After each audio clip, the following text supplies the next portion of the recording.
আমাদের থিওরিম খুব important theorem, monotone subsequence theorem. Statement দুভাবে দেওয়া যায়। একটা স্টেটমেন্ট দেওয়া আছে, if xn is a sequence of real number then there exist a subsequence of xn that is monotone. কোনো সিকোয়েন্স নিজে মনোটোন হোক বা না হোক, তার অলওয়েজ একটা মনোটোন সাবসিকুয়েন্স থাকবে। যদি xn একটা সিকোয়েন্স অফ রিয়াল নাম্বার হয়, xn এর একটা সাবসিকুয়েন্স অলওয়েজ থাকবে যে মনোটোন। সেটা মনোটোনিক ইনক্রিজিং হতে পারে, মনোটোনিক ডিক্রিজিং হতে পারে। দ্যাট ইজ কোনো সিকোয়েন্স তার মনোটোনিক হওয়ার দরকার নেই, বাট সে যদি সিকোয়েন্স হয় তার একটা মনোটোনিক সাবসিকুয়েন্স অলওয়েজ থাকবে। এটাই এনশিওর করে monotone subsequence theory. Every sequence of real number has a monotone subsequence. প্রত্যেকটা রিয়াল নাম্বারের সিকোয়েন্সের একটা মনোটোন সাবসিকুয়েন্স থাকবে। সেটা মনোটোনিক ইনক্রিজিং হতে পারে, মনোটোনিক ডিক্রিজিং হতে পারে। ওকে, এবং সেই সিকোয়েন্স নিজে মনোটোন হতেও পারে, নাও হতে পারে। আমরা এটা অলরেডি পড়ে এসেছি, কোনো সিকোয়েন্স যদি নিজে মনোটোনিক ইনক্রিজিং হয় তার যে কোনো সাবসিকুয়েন্স মনোটোনিক ইনক্রিজিং হবে। কোনো সিকোয়েন্স যদি নিজে মনোটোনিক ডিক্রিজিং হয় তার যে কোনো সাবসিকুয়েন্স মনোটোনিক ডিক্রিজিং হবে। এগুলো আমরা অলরেডি পড়ে এসেছি। Sequence monotone, subsequence monotone. Sequence monotone সেটা ইনক্রিজিং বা ডিক্রিজিং, সাবসিকুয়েন্স মনোটোন ইনক্রিজিং বা ডিক্রিজিং রেসপেক্টিভলি। এগুলো আমরা অলরেডি পড়ে এসেছি। আমরা এবার বলছি সিকোয়েন্স মনোটোন যদি নাও হয়, সে ইনক্রিজিং ডিক্রিজিং কোনোটাই হলো না, বাট তার সাবসিকুয়েন্স অলওয়েজ থাকবে যে মনোটোন। তার সাবসিকুয়েন্স অলওয়েজ থাকবে যে মনোটোন। এটা পড়তে গেলে প্রথম আমাদেরকে যে বিষয়টা কালচার করতে হবে সেটা হচ্ছে অ্যাবাউট এ পিক। ডেফিনেশন পড়তে হবে একটা সিকোয়েন্সের মধ্যে পিক কাকে বলে। পিক শব্দটার মানে আমরা প্রত্যেকেই জানি উঁচু বা শৃঙ্গ বা শিখর। একটা সিকোয়েন্সের কোন টার্মকে আমরা পিক বলবো এটা আমাদেরকে প্রথম জানতে হবে। পিকের ডেফিনেশন না জানলে তাছাড়া আমরা প্রসিড করতে পারবো না। এই পিক টার্মটা বা পিকের ডেফিনেশনটা এটা এই প্রুফের অন্তর্গত না হলেও এই প্রুফ যখন তুমি পরীক্ষার খাতাতেও লিখবে তোমাকে পিকের ডেফিনেশন জানতে হবে। We first define the mth term xm is a peak of the sequence xn. Observe করে দেখো, এখানে সিকোয়েন্স কিন্তু xn, বাট xm কিন্তু কোনো সিকোয়েন্স নয়, সে কিন্তু সিকোয়েন্সের একটা specific term. That is the mth term xm। That is সিকোয়েন্সের পিক যে হবে সে কিন্তু নিজে কোনো সিকোয়েন্স নয়, সে কিন্তু সিকোয়েন্সের একটা স্পেসিফিক টার্ম। আমরা সেই টার্মকে পিক কখন বলবো? যদি xm টা গ্রেটার ইকুয়ালস টু xn হয় for all m greater than m। xm greater equals two xn for all n greater than m। এমন কিন্তু বলেনি for all natural number n, তা কিন্তু বলেনি। n যদি m এর চেয়ে বড় হয়, xm xn এর চেয়ে বড় বা সমান হবে। প্রথমে এই পিকের জায়গাটাকে আমাদেরকে ভালো করে বুঝে নিতে হবে, তাহলে এই প্রমাণটাতে আর কিছু নেই। That is xm is greater than or equal to all subsequent element beyond xm। এই জিনিসটার মিনিং কি বলতে চাইছে? বলেছে we first define mth term xm is a peak of sequence xn if xm greater equals to xn for all n greater than m. That is xm is greater than or equal to all subsequent element beyond xm. আমরা প্রথমে এই ডেফিনেশনের জায়গাটাকে ভালো করে বুঝি, তাহলে আমাদের বাকিটুকু বুঝতে আর কোনো প্রবলেম আসবে না। প্রথমে আমরা পিকের স্ট্রাকচারটাকে একটু লিখে নিই। বলেছে xm greater than or equals to xn for all n greater than m. n যদি m এর চেয়ে বড় হয়, দ্যাট ইজ সেই সমস্ত ন্যাচারাল নাম্বার যারা m এর চেয়ে বড় তাদের করসপন্ডিং এলিমেন্টগুলো xm এর চেয়ে ছোট বা সমান হবে।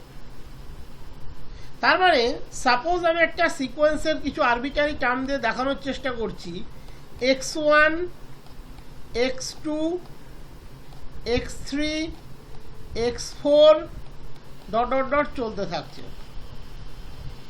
x1 কে পিক হতে গেলে x1 কে বাকি সমস্ত এলিমেন্টের চেয়ে বড় হতে হবে, কারণ আমরা জানি 1 less than 2 less than 3 less than 4 less than dot dot dot all natural number।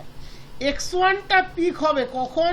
যদি x1 টা বাকি সবার চেয়ে বড় হয়, 1 less than 2, okay, that is 2 greater than 1, x1 greater equals to x2, that is x1 K x2 চেয়ে বড় হতে হবে, x3 চেয়ে বড় হতে হবে, সবার চেয়ে বড় হতে হবে, x2 চেয়ে বড় হতে হবে, x3 চেয়ে বড় হতে হবে, সবার থেকে বড় হতে হবে, এরকম সব এলিমেন্টের চেয়ে ওকে কিন্তু বড় হতে হবে। একই রকম ভাবে x2 পিক হবে কখন? যদি x2 x3 x4 বাকি সমস্ত এলিমেন্টের চেয়ে বড় হয়। কনসেপ্ট একই, 2 এর চেয়ে 3 বড়, তার মানে x2 greater equals to x3 greater equals to x4 এবং তারপরে যত এলিমেন্ট আছে তাদের সবার চেয়ে x2 কে বড় হতে হবে, তবে x2 নিজে একটা পিক হবে। এটা কোনোদিন বলা যায় না যে কোনো একটা সিকোয়েন্সের পিক একটা ইউনিক এলিমেন্ট, তা কিন্তু নয়। ডিক্রিজিং সিকোয়েন্স খেয়াল করো, প্রত্যেকটা টার্ম একটা পিক। যখন আমরা x2 পিক হওয়া বা না হওয়া কনসিডার করব, তখন x1 কে নিয়ে কিন্তু আমরা ভাববো না, কারণ 1 লেস দ্যান 2। যখন আমরা x3 এর পিক হওয়া বা না হওয়া নিয়ে চিন্তা ভাবনা করব, তখন x1 x2 কে নিয়ে ভাববো না।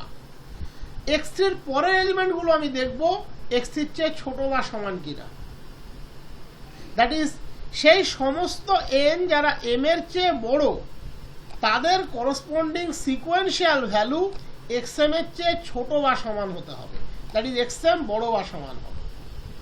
তার মানে যখন x2 কে নিয়ে ভাববো পিক হবে কিনা, x3 থেকে বাকি যত টার্ম আছে তার সেগুলো খেয়াল করব, x2 এর পরে যত টার্ম আছে তারা x2 এর চেয়ে ছোট বা সমান কিনা, তবে x2 পিক হবে। তখন x1 কে নিয়ে আমরা কিন্তু ভাববো না।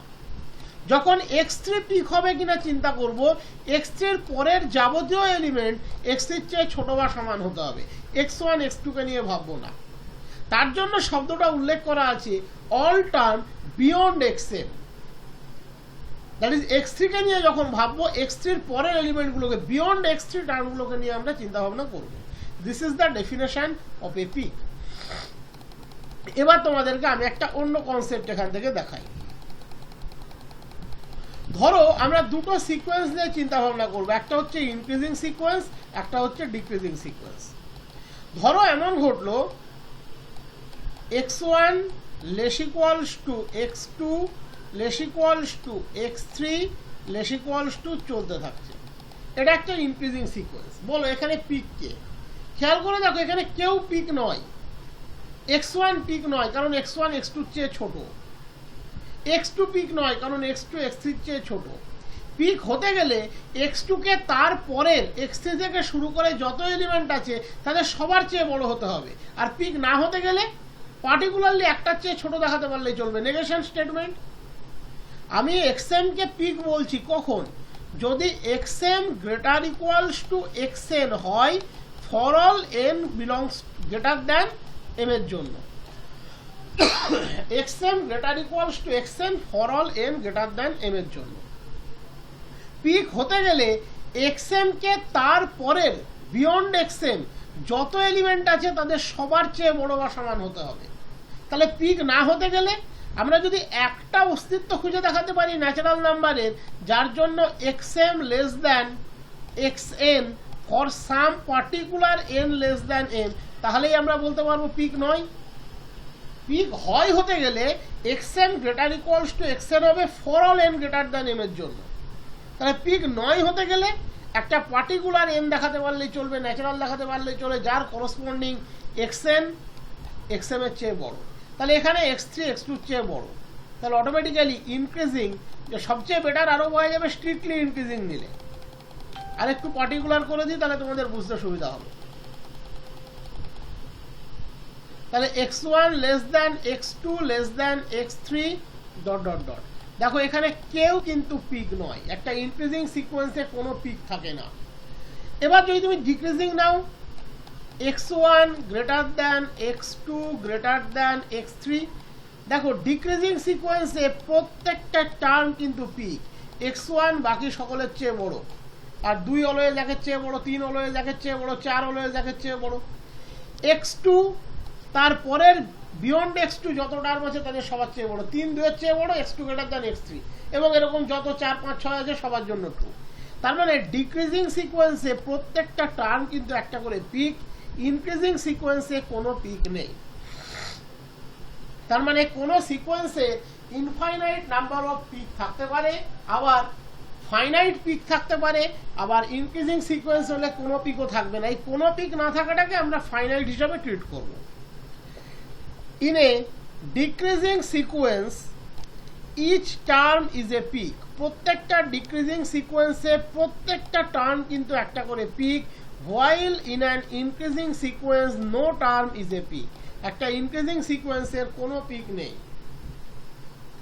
এবার একটা সিকোয়েন্সের ইনফাইনাইট নাম্বার অফ পিক থাকতে পারে, আবার ফাইনাইট নাম্বার অফ পিকও থাকতে পারে, আবার কোনো পিক নাও থাকতে পারে। কোনো পিক না থাকাটাকে আমরা ফাইনাইট হিসেবে ট্রিট করব। Now in a sequence there may exist an infinite number of peaks or a finite number of peaks. may have zero peak, zero peak ও থাকতে পারে, which is included in finite number of term। এই zero পিকটাকে আমরা finite number of টার্মের মধ্যেই ধরে নেব, that is finite number of পিকের মধ্যেই ধরে নেব। এবারে আমরা চলে যাচ্ছি case 1, when xn has infinite number of peak। এবার দেখো তুমি বলতে পারো sir infinite number of peak মানে কি সেটা ডেফিনেটলি ডিক্রিজিং সিকোয়েন্স হবে? না, সেরকম বলা যায় না। এটা ঠিক যে একটা ডিক্রিজিং সিকোয়েন্সের ইনফাইনাইট নাম্বার অফ পিক থাকে, but infinite number of peak থাকলেই যে সে ডিক্রিজিং হবে তা কিন্তু নয়। যেমন ধরো একটা সিকোয়েন্স এরকম হতে পারে x1 greater than x2, x2 less than x3, greater than x4, greater than x5, এর পরের টার্মগুলো সব গ্রেটার দ্যান। এটা কিন্তু প্রপারলি ডিক্রিজিং সিকোয়েন্স বলা যায় না। এখানে x2 less than x3, that is x1 বা x2 কোনোদিন পিক নয়, x3 থেকে বাকি যত টার্ম আছে তারা কিন্তু পিক। তার মানে সিকোয়েন্সটা প্রপারলি ডিক্রিজিং নয়, বাট এর ইনফাইনাইট নাম্বার অফ পিক আছে। তাহলে এই জায়গাগুলো কিন্তু এমসিকিউ এর জায়গা এবং কনসেপ্ট তৈরি করার জায়গা। মনে রাখবে একটা ডিক্রিজিং সিকোয়েন্সের প্রত্যেকটা টার্ম পিক, দ্যাট ইজ একটা সিকোয়েন্সের মধ্যে যেহেতু ইনফাইনাইটলি মেনি এলিমেন্ট থাকে, একটা ডিক্রিজিং সিকোয়েন্সের প্রত্যেকটা টার্ম কিন্তু একটা করে peak. But infinite number of peak থাকা মানে সে ডিক্রিজিং সিকোয়েন্স তা কিন্তু নয়। তো আমি ধরে নিচ্ছি ধরো x3 থেকে ডিক্রিজিং পিক আছে, প্রথম দুটো টার্ম পিক নয়। আমরা এই x3টাকে নাম দিয়ে দেব xm1, ওকে। x4টাকে নাম দিয়ে দিলাম xm2। এইভাবে আমরা পিকগুলোকে ইনক্রিজিং সাবস্ক্রিপ্টসের আন্ডারে লিখে নেব, তাহলে কোনো প্রবলেম নেই, তাহলে কোনো প্রবলেম থাকার কথা নয়। তাহলে আমি কি লিখছি, we list the peaks in increasing subscripts xn1 xn2 xn3 dot dot dot. আমি পিকগুলোকে ইনক্রিজিং সাবস্ক্রিপ্টের আন্ডারে লিখে নিলাম, কোনো সমস্যা নেই। তাহলে আমি তাকে ইনক্রিজিং সাবস্ক্রিপ্টের আন্ডারে লিখে নিলাম। আমি এটাকে নাম দিলাম n1, এটাকে নাম দিলাম n2, এটাকে নাম দিলাম n3। অটোমেটিক্যালি 4 3 এর চেয়ে বড়, that is n2 greater than n1, 5 4 এর চেয়ে বড়, that is n3 greater than n2, এবং করসপন্ডিংলি xn1 বাকি সমস্ত এলিমেন্টের চেয়ে বড়, xn2 তারপরে সমস্ত এলিমেন্টের চেয়ে বড়, xn3 তারপরে সমস্ত এলিমেন্টের চেয়ে বড়। দ্যাট ইজ প্রত্যেকটা xm, that is xn1 type element, তারা কিন্তু একটা করে পিক, দ্যাট ইজ তারা তাদের বিয়ন্ড টার্ম, তাদের পরে যত টার্ম আছে তাদের সবার চেয়ে বড়। তার মানে automatically xn1 greater equals two xn2 greater equals two xn3 dot dot dot infinitely many element. এই সিকোয়েলটাকে যদি আমরা একটা কালেক্ট করি তাহলে xn কে এটা কেমন সিকোয়েন্স, মনোটোনিক ডিক্রিজিং সিকোয়েন্স, এবং অটোমেটিক্যালি এটা সাবসিকোয়েন্স অফ xn, কারণ n1 n2 n3 তারা ইনক্রিজিং অর্ডারে আছে। আমি ইনক্রিজিং সাবস্ক্রিপ্টসের আন্ডারে তাদেরকে মেনশন করেছি। ক্লিয়ার? পিকের ডেফিনেশন বুঝে নিলে এই প্রমাণটাতে আর কিছু নেই। আমি সিকোয়েন্সটাকে এমনভাবে সাজালাম, তার ইনক্রিজিং সাবস্ক্রিপ্টসের আন্ডারে আমি তাদেরকে লিখে নিলাম, ইনক্রিজিং সাবস্ক্রিপ্টসের আন্ডারে। Okay, we list the peaks in increasing subscript. আমি দেখালাম হতে পারে x1 x2 পিক নয়, তাহলে x3 পিক, 3টাকে ধরে নাও m1, তাহলে xm1, x4 পিক, 4টাকে ধরে নাও m2, xm2, এইভাবে তুমি চলতে থাকো। দেখো পরের এলিমেন্টটা যে সবসময় x5 হবে তা নয়, হয়তো 5 6 এর কোনো এক্সিস্টেন্সই নাই, এটা x7 হলো, হতেই পারে সিকোয়েন্সে x5 x6 এর কোনো অস্তিত্ব নেই। তাহলে x7টাকে তুমি তখন x5 ধরবে, দ্যাট ইজ x7টাকে তুমি তখন xm3 ধরবে। এবার 4 greater than 3, that is m2 greater than m1। Okay, 5 greater than 4, বা পরে যদি 7 থাকে তাহলে 7 greater than 4, x4 greater than x7। আমি এখানে স্ট্রিক্টলি গ্রেটার দ্যান দিয়েছি, তাই অ্যাকচুয়ালি এগুলো গ্রেটার ইকুয়ালস টু থাকা উচিত। আমি স্ট্রিক্টলি গ্রেটার দ্যান কেন দিয়েছিলাম সেটা তোমাদের নিশ্চয়ই মনে আছে, যাতে ওই ইনক্রিজিং এর ক্ষেত্রে দেখাতে পারি যে না তার কোনো পিক নেই, সেই জন্য। ইকুয়ালিটি হয়ে গেলে সব আবার মুশকিল হয়ে যাবে। তো যাই হোক, তাহলে এখানে m2 গ্রেটার দ্যান m1 আর xm1 greater equals to xm2, xm1 আবার greater equals to xm3, xm1 আবার greater equals to xm4, that is xm1 তার পরের যত এলিমেন্ট আছে তাদের সবার চেয়ে বড়, xm2 তার পরের যত এলিমেন্ট আছে তাদের সবার চেয়ে বড়, xm3 তার পরের যত এলিমেন্ট আছে তাদের সবার চেয়ে বড়। দ্যাট ইজ আমি লিখতে পারি xm1 greater equal xn1 greater equals two xn2 greater equals two xn3 greater equals two infinitely many element চলতে থাকবে। এই ইনফাইনাইট সাকসেশনটাকে তুমি যদি কনসিডার করো, তাহলে n1 n2 n3 তার রিলেশনটা কি? তারা increasing subscript, that is n2 n1 এর চেয়ে প্রপারলি বড়, n3 n2 এর চেয়ে প্রপারলি বড়, n4 n3 এর চেয়ে প্রপারলি বড়, n5 n4 এর চেয়ে প্রপারলি বড়। তাদের এলিমেন্টারি কনফিগারেশনটা কেমন? xn1 greater equals two xn2 greater equals two xn3 greater equals two infinitely many time একটা সাকসেশন চলতে থাকবে। সো সিকোয়েন্স xn কে এটা মনোটোনিক ডিক্রিজিং সিকোয়েন্স, এবং ডেফিনেটলি যেহেতু ইনক্রিজিং সাবস্ক্রিপ্টের অর্ডারে আছে, দ্যাট ইজ সোজা কথা বলতে গেলে nkটা একটা ইনক্রিজিং সিকোয়েন্স হোল্ড করেছে, ইনক্রিজিং সিকোয়েন্স হোল্ড করেছে, তাহলে xn কেটা অটোমেটিক্যালি সাবসিকোয়েন্স অফ xn। আমরা জানি যেহেতু nkটা একটা ইনক্রিজিং কনফিগারেশন হোল্ড করেছে, তাহলে অটোমেটিক্যালি xn কেটা একটা সাবসিকোয়েন্স অফ সিকোয়েন্স xn, তাহলে xn কেটা সাবসিকোয়েন্স of sequence xn। Case 2, when xn has finite number of peak, যখন xn এর ফাইনাইট নাম্বার অফ পিক আছে। ফাইনাইট নাম্বার অফ পিক এই কনফিগারেশনটা কেমন হবে? আমরা এটুকু দেখতে পাচ্ছি, আবার একটা ভালো করে বুঝিয়ে দিই, আর তাহলে কোনো প্রবলেম হবে না।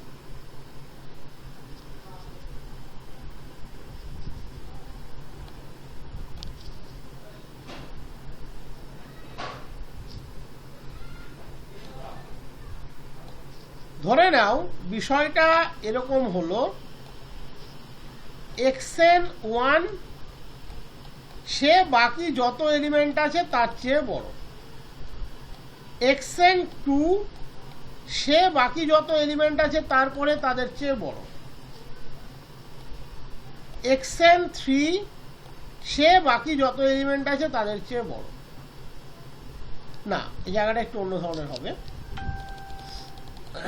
প্রথমে আমি যে এক্সাম্পলটা দিয়েছিলাম ডিক্রিজিং বোঝাতে গিয়ে সেটা দিয়ে হবে। ধরে নাও xn1 less than xn2 less than xn3 less than, আচ্ছা n1 n2 দিয়েও লিখবো না, 1 2 করে লিখি। ধরে নাও x1 less than x2 less than x3 less than x4 less than, না x4 greater than x5 greater than x6, এরপরে যত ইনফাইনাইটলি মেনি এলিমেন্ট আছে সবার চেয়ে বড়। তার মানে x1 কিন্তু এখানে পিক নয়, x2 কিন্তু এখানে পিক নয়, x3 কিন্তু এখানে পিক নয়, x4 কিন্তু এখানে পিক নয়, x5 থেকে যারা আছে তারা সবাই কিন্তু পিক। এক্ষেত্রেও কিন্তু ইনফাইনাইটলি মেনি পিক আছে, কোনো অসুবিধা নেই।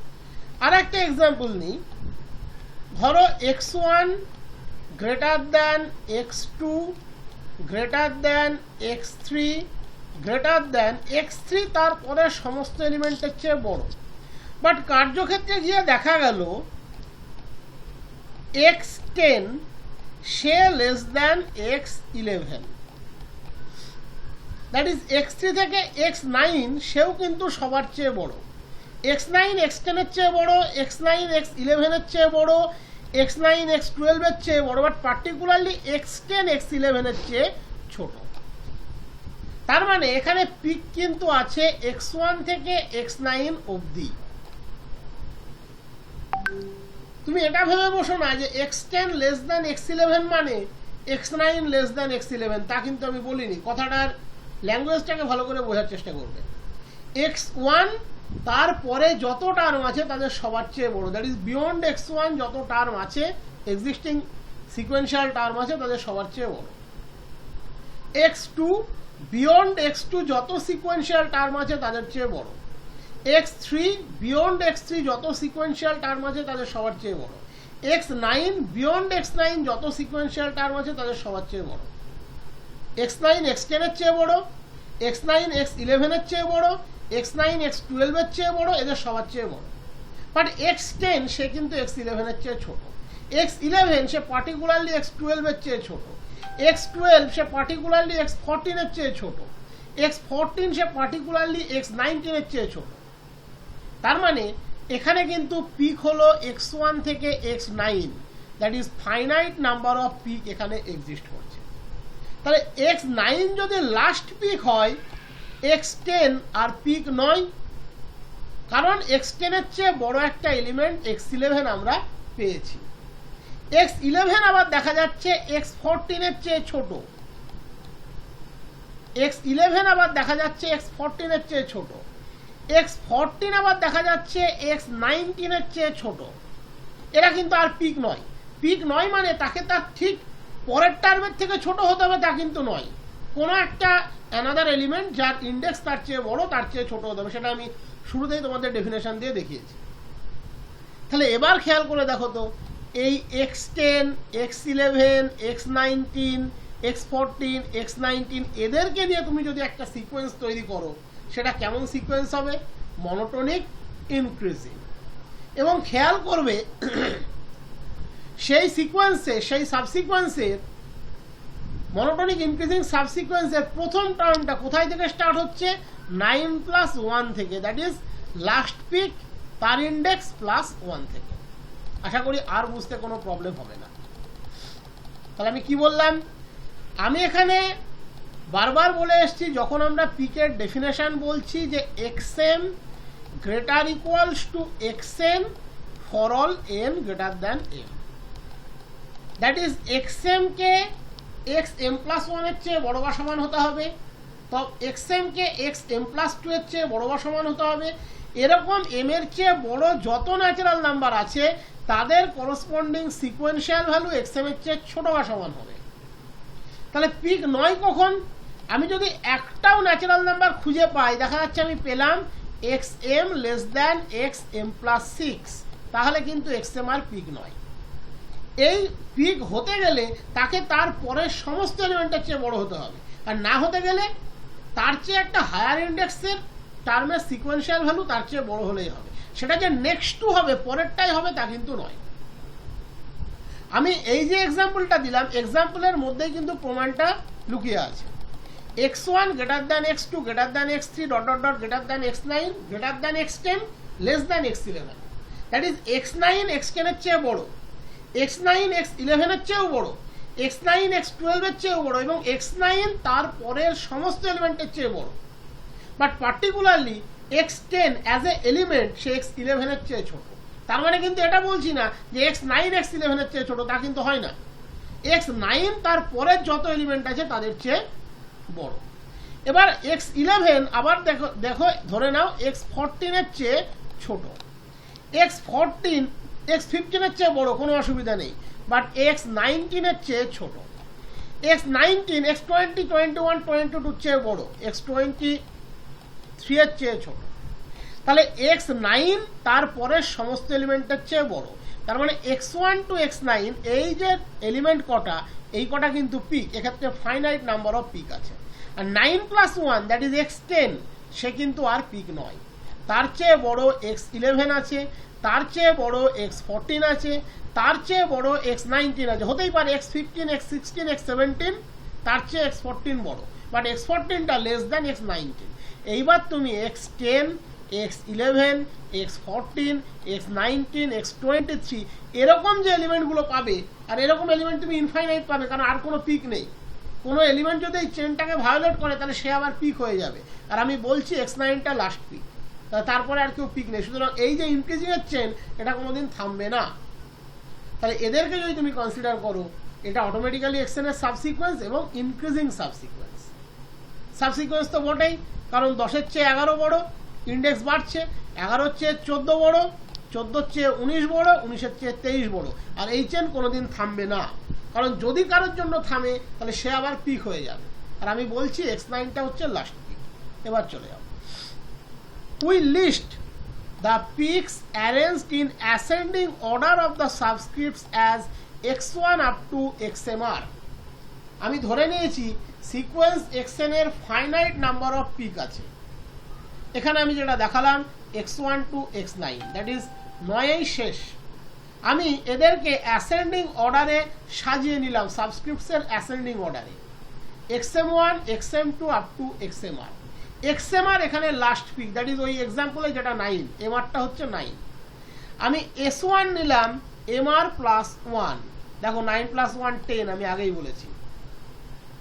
s1 নিলাম mr প্লাস 1, xs1 কিন্তু আর পিক নয়, কারণ xmr last peak, finite number of peak আছে, আমি ধরে নিয়েছি xmrটা লাস্ট পিক।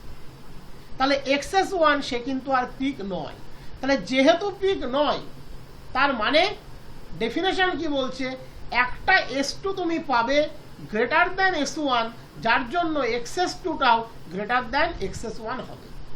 এবং শুধু xs1 পিক নয় তা নয়, xs1 এর পরেও আর কোনো পিক নেই, and there is no peak beyond xs1, কারণ xmr হচ্ছে শেষ পিক। আমি অ্যাসেন্ডিং অর্ডারে সাজিয়েছি, xmr হচ্ছে শেষ peak. So there exists a natural s2 greater than s1 such that xs2 greater than xs1. Okay, clearly xmr, since xmr is the last peak, so for s2 greater than s1 যদি xs2 less equals to xs1 হয় তাহলে এটা contradict করবে xmr last peak. if for all, এখানে for all লিখে দেবে, if for all s2 greater than s1 s2 greater than s1 xs2 less equals to xs1 contradicts xmr is the last peak, কারণ xmr ছিল শেষ pick. এবার তুমি একই রকম ভাবে xs2 পিক নয়, তাহলে তার চেয়ে বড় একটা s3 তুমি পাবে s2 এর চেয়ে বড়, যার জন্য যেহেতু xs2 পিক নয়, তাহলে অটোমেটিক্যালি s2 এর চেয়ে বড় তুমি একটা ন্যাচারাল s3 পাবে। এমন নয় যে s3 মানে s2 প্লাস 1 হবে, তা কিন্তু নয়। আমি একমাত্র এখানে দেখিয়েছি যে 10 মানে 9 প্লাস 1, তারপরে 11, ঠিক আছে, তারপরে 14, কখনো বলিনি 14 মানে 11 প্লাস 1 হবে। s2টা গ্রেটার দ্যান s1 হলেই হলো, ওকে, s3টা গ্রেটার দ্যান s2 হলেই হলো, নেক্সট টু ন্যাচারাল নাম্বার তা কিন্তু নয়। তাহলে যেহেতু xs2 পিক নয়, তাহলে অটোমেটিক্যালি আমি একটা ন্যাচারাল s3 পাবো যে s2 এর চেয়ে বড়, এবং করসপন্ডিংলি xs3 greater than xs2 and so on, এইভাবে চলতে থাকবে। আমি এটাও লিখে দিয়েছি, not necessarily s2 greater than s1, but s3 definitely greater than s2। That is 10-11 এখানে মিলিয়েছি বলে সব মিলবে তা নয়, 14-11 চেয়ে বড় হবে, 14 মানে 11 প্লাস 1 হতে হবে তা নয়। এবার তুমি যদি এই এক্সএসকে গুলোকে নাও, তাহলে তুমি কি পাচ্ছ, একটা monotonic increasing সাবসিকোয়েন্স of xn। That is sequence যা খুশি হতে পারে, ইনক্রিজিং বা ডিক্রিজিং বা কোনো কিছু নাও হতে পারে, তার একটা মনোটোন সাবসিকোয়েন্স অলওয়েজ থাকবে। যদি ইনফাইনাইট নাম্বার অফ পিক থাকে তাহলে মনোটোনিক ডিক্রিজিং সাবসিকোয়েন্স থাকবে, যদি ফাইনাইট নাম্বার অফ পিক থাকে মনোটোনিক ইনক্রিজিং সাবসিকোয়েন্স থাকবে। আশা করি আর কোনো রকম অসুবিধা হওয়ার কথা নয়। আমি ধরে নিলাম ওর ফাইনাইট নাম্বার অফ পিক আছে, ধরে নিলাম last peak XMR, that is এখানে এক্সাম্পলে দেখতে গেলে X9, এরপরে আর কোনো পিক নেই, তাহলে আমি 10 নিচ্ছি 9+1, দ্যাট ইজ আমি S1 নিলাম MR+1। XS1 পিক নয় এবং XS1 এর পরে আর কোনো পিক নেই, কারণ XMR লাস্ট পিক। তাহলে যেহেতু XS1 পিক নয়, তাহলে অ্যাটলিস্ট একটা ন্যাচারাল পাবো যে S1 এর চেয়ে বড় এবং তার corresponding XS2 greater than XS1। যদি সেটা না হয়ে সমস্ত S2 গ্রেটার দ্যান S1 এর জন্য XS2 less equals to XS1 হতো, তাহলে কিন্তু আবার XS1টা পিক হয়ে যেত, দ্যাট ইজ MR এর পরে অ্যানাদার একটা পিক চলে আসতো, যেটা কন্ট্রাডিক্ট করতো আমাদের অ্যাসাম্পশনকে। আমরা অ্যাসাম্প করেছি XMR is the last peak. তার জন্য আমি বলেছি clearly since XMR is the last peak, if for all, এখানে ফর অল শব্দটা ডেফিনেটলি তোমরা লিখবে, আমি বারবার বলে দিচ্ছি, এই জায়গাটায় আমার একটা বাই মিস্টেক হয়েছে। If for all S2 greater than S1 XS2 less equals to XS1 then it contradicts XMR is the last peak. এইবার যদি আমি এই প্রসেসটাকে কন্টিনিউ করতে থাকি, অটোমেটিক্যালি এই XSK এর যে সিকোয়েন্সটা পাবো সে একটা ইটসেলফ সিকোয়েন্স মনোটোনিক ইনক্রিজিং, এবং যেহেতু SKটা ইনক্রিজিং অর্ডারে আছে, S2 greater than S1 S3 greater than S2, তার মানে অটোমেটিক্যালি সে একটা সাবসিকোয়েন্স এবং সে সাবসিকোয়েন্স অফ XN। আমি আরও ভেঙে দিয়েছি ব্র্যাকেটের মধ্যে, এতটা পরীক্ষায় লেখা সম্ভব না তোমাদের পক্ষে।